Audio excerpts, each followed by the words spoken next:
गोपालगंज। सुन पगली रे सुन पगली, सुन पगली रे सुन पगली, सुन पगली तोहरे से करी खाली प्यार कसम से रे पगली, तोहरे से करी खाली प्यार कसम से रे पगली। जब से तुहे देखनी आँखिए में रखनी, जब से तुहे देखनी आँखिए में रखनी, याद में तोरे हम रात दिन जगनी, तोहरे से करी खाली प्यार कसम से रे पगली, तोहरे से करी हम प्यार कसम से रे पगली।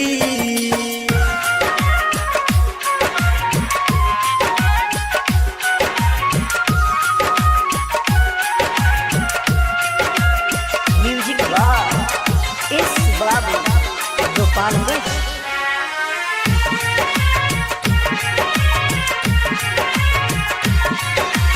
दिल के हर धड़कन में हमरा तू ही बसल बारू हो, नैना चैना दिल के सुकून तू ही हमरे बारू हो।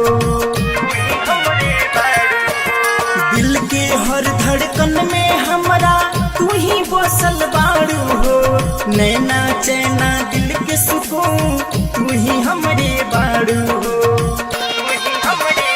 दिल की आवाज तू ही, सुर और साज तू ही, दिल की आवाज तू ही, सुर और साज तू ही हमार हो ऐ मन चली, तुहरे से करी खाली प्यार कसम से रे पगली, तुहरे से करी खाली प्यार कसम से रे पगली।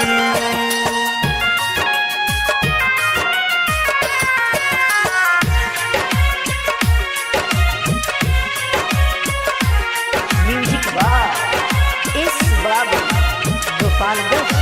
प्यार के रिश्ता हर रिश्ता से होला बड़ा अनमोल हो, राकेश रवि कहे कर ना बकोनो मूल हो, ना बकोनो मूल हो। प्यार के रिश्ता हर रिश्ता से होला बड़ा अनमोल हो, राकेश रवि कहे कर ना बकोनो मूल हो, ना बकोनो मूल। तू ही मोर नसीब हो रही हा करीब हो, तू ही मोर नसीब हो रही हा करीब हो, अपने भगवान से हाथ जोड़ी मंगने, तोहरे से करी खाली प्यार कसम से रे पगली, तोहरे से करी खाली प्यार कसम से रे पगली।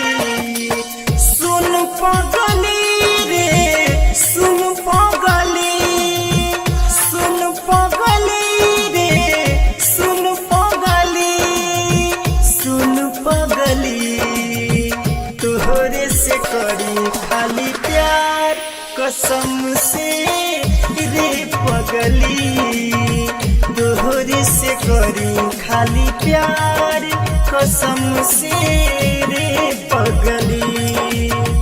जब से तोहे देखनी आँखिए में रखनी, जब से तोहे देखनी आँखिए में रखनी, याद में तोरे हम रात दिन जगनी, तोहरे से करी खाली प्यार कसम से रे पगली, तोहरे से करी हम प्यार कसम से रे पगली।